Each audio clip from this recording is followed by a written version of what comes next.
യേശുവിൽ ഏറ്റവും സ്നേഹമുള്ള സഹോദരങ്ങളെ,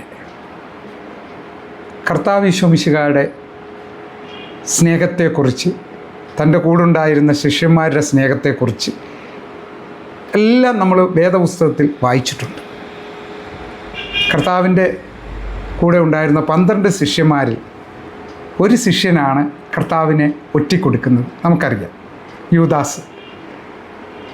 നമ്മളെയൊക്കെ സമൂഹത്തിൽ ഞാനും നിങ്ങളുമൊക്കെ ഒരുമിച്ചായിരിക്കുമ്പോൾ നമ്മുടെ ഏറ്റവും അടുത്ത സ്നേഹിതൻ, അല്ലെ ഏറ്റവും കൂടുതൽ നമ്മൾ സഹായിച്ചിട്ടുള്ള ഒരു വ്യക്തി നമ്മളെ മറ്റുള്ളവരുടെ മുമ്പിൽ നമ്മളെ ഒറ്റിക്കൊടുക്കുമ്പോൾ നമുക്കുണ്ടാകുന്ന ഒരു വേദന, ഒരു ദുഃഖം, നമ്മളെ മാറ്റി നിർത്തപ്പെടുമ്പോൾ, അവഗണിക്കുമ്പോൾ നമുക്കുണ്ടാകുന്ന ഒരു വേദന, നൊമ്പരം.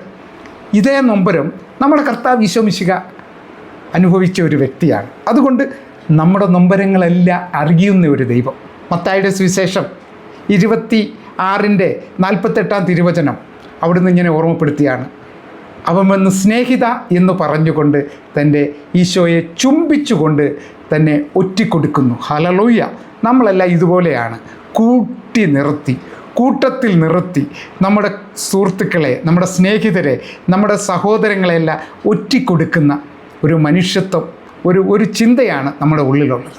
ഒരു നല്ല മനുഷ്യന് ഒരിക്കലും ഉണ്ടാകാൻ പാടില്ലാത്ത, ഒരിക്കലും ഒരു സഹോദരനെ, നീ നിൻ്റെ കാണപ്പെടുന്ന സഹോദരനെ സ്നേഹിക്കണം എന്ന് ദൈവം നമ്മോട് അരുളി ചെയ്ത തിരുവചനങ്ങളുടെ ശക്തിയാൽ നമ്മൾ ജീവിക്കേണ്ട നമ്മളല്ല, നമ്മുടെ സഹോദരങ്ങളെ നിരന്തരം, നമ്മുടെ സുഹൃത്തുക്കളെ, നമ്മുടെ ബന്ധുക്കളെ, നമ്മളുമായി ബന്ധപ്പെട്ടവരെ, നമ്മളെ സഹായിച്ചവരെ ഒറ്റിക്കൊടുക്കുന്ന ഒരു സംസ്കാരത്തിലേക്ക് ഞാനും നിങ്ങളും വളർന്നിരിക്കുന്നു. ഇത് കർത്താവ് ഈശോ മിശിഹാ നമ്മളെ പഠിപ്പിക്കുകയാണ്. തിരുവചനം: ആദിയിൽ വചനമുണ്ടായിരുന്നു, വചനം ദൈവം തന്നെയാണ്.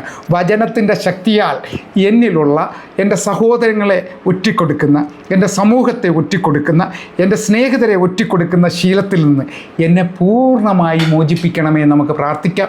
ഒറ്റിക്കൊടുക്കുന്ന, ഒഴിവാക്കപ്പെടുന്ന, അവഗണിക്കുന്ന എല്ലാവിധ ശീലത്തിൽ നിന്ന് ഞങ്ങളെ ഒഴിവാക്കി അനുഗ്രഹിക്കണമേ നമുക്ക് പ്രാർത്ഥിക്കാം. വിശുദ്ധ കുരിശിൻ്റെ ശക്തിയാൽ തമ്പുരാൻ നമ്മളെ കുരിശിൻ്റെ ശക്തിയാൽ എല്ലാവിധ തിന്മകളിൽ നിന്ന്, എല്ലാവിധ ദുഷ്ടശക്തിയുടെ പ്രേരണകളിൽ നിന്ന് വിശുദ്ധ കുരിശിൻ്റെ അടയാളത്താൽ മോചനം നൽകി അനുഗ്രഹിക്കുമാറാകട്ടെ. ആമേൻ.